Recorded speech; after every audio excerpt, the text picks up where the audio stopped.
तो इस पूरे बड़े ब्लास्ट के बाद सुरक्षा पर सवाल उठने लग गए, तो वहीं दूसरी ओर सुरक्षा के लिहाज से तमाम इंतजाम किए जा रहे हैं। देश के हर एक अलग अलग क्षेत्रों में पैनी नजर रखी जा रही है। तो वहीं मध्य प्रदेश के सीएम डॉक्टर मोहन यादव की तरफ से इस पूरे हमले को लेकर बयान दिया गया। उन्होंने कहा कि हादसा बेहद दुखद है, ब्लास्ट के गुनाहगार लोग बचेंगे नहीं, भारत सरकार ऐसी घटना से निपटने में सक्षम है। क्या कुछ कहा है ये भी सुन लेते हैं।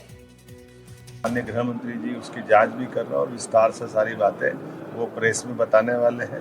ऐसी किसी घटना में भारत सरकार माननीय प्रधानमंत्री के नेतृत्व में निपटने में सक्षम है और ऐसे कोई भी घटना के जवाबदार लोग कभी भी बचे नहीं है। उनको जहां जरूरत पड़ी, जैसे जरूरत पड़ी, भारत सरकार सदैव घटना के बाद अपनी कार्रवाई से साबित करती रही है।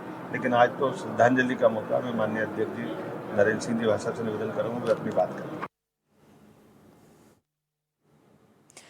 तो सीएम डॉक्टर मोहन यादव की तरफ से भी इस पूरे घटना को लेकर, इस पूरे ब्लास्ट को लेकर बयान दिया गया। उन्होंने इस पूरे ब्लास्ट को बेहद दुखद बताया है और साथ ही ये भी कहा कि सरकार सक्षम है, इसकी एक एक जांच की जाएगी, परतें खोली जाएगी और फिलहाल जांच का विषय बना हुआ है। देश भर में चिंता की स्थिति देखने को मिल रही है इस बात के लिए कि जो सबसे ज्यादा क्राउडेड एरिया दिल्ली का, वहां पर एक कार आती है और शाम के समय में ब्लास्ट हो जाता है। उससे पहले लगातार जांच एजेंसियां अपनी कार्रवाई कर रही थी। तो ऐसे में ये भी सवाल उठ रहा है कि क्या पहले से ही अंदेशा था, लेकिन अंदेशा होने के बाद भी कहीं ना कहीं एक बड़ी साजिश यहां पर रची गई और अब तमाम सवाल भी एक तरफ विपक्ष की तरफ से उठाए जा रहे हैं, तो वहीं दूसरी तरफ सरकार की तरफ से कहा जा रहा है कि जिन्होंने भी ये किया है उन्हें ढूंढा जाएगा, पकड़ा जाएगा, बदला लिया जाएगा और इसके लिए लगातार जांच की जा रही है, जांच का विषय माना जा रहा है। तस्वीरें हम आपको उस जगह की दिखा रहे हैं जहां पर यह ब्लास्ट हुआ। देख सकते हैं आप आसपास किस तरह की तस्वीरें देखने को मिल रही है। जो और भी गाड़ियां खड़ी थी,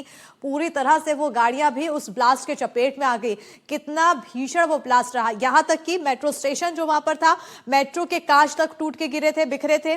और जो आसपास की गाड़ियां हैं उनकी तस्वीरों को देखकर आप अंदाजा लगा ही सकते हैं कि आखिर कितना भीषण वो ब्लास्ट किया गया। जो लोग वहां पर मौजूद थे वो सहम गए थे, जो दुकानदार थे, जो व्यापारी थे वहां पर, वो अपनी अपनी दुकान बंद करके भाग गए थे वहां से। चश्मदीद बताते हैं कि आखिर इतनी तेज ब्लास्ट हुआ था कि हम सहम गए।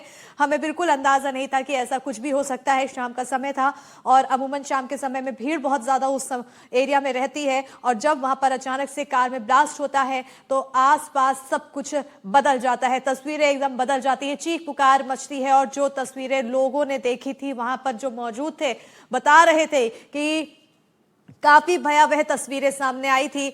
बहरहाल आपको ये तस्वीर जो हम दिखा रहे हैं ये बाद में अब छावनी में तब्दील कर दिया गया और उस जगह को सील किया गया और अब आगे की जांच लगातार की जा रही है। साथ ही साथ जो अन्य लोगों की गिरफ्तारी हुई है, 3 डॉक्टर्स यहां पर बताया जा रहा है, डॉक्टर मॉड्यूल यहां पर खोजा जा रहा है जिनकी गिरफ्तारी हुई थी और आगे की भी जांच की जा रही है। उससे पहले आपको बताते चले कि कई विस्फोटक सामग्री भी बरामद की गई थी इस पूरे ब्लास्ट से पहले।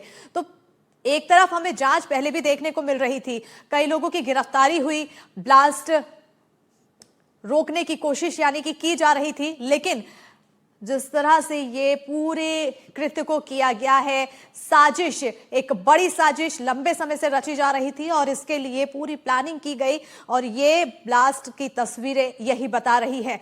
कहीं ना कहीं अब सवाल बना है कि आगे आने वाले समय में आखिर क्या होने वाला है।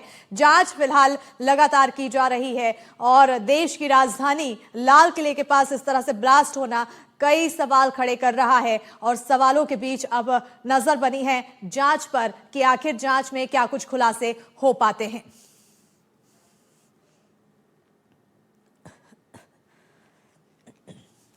तो सीएम डॉक्टर मोहन यादव ने भी इस पूरी घटना को लेकर कहा है कि सरकार इस पूरी घटना से निपटने के लिए सक्षम है।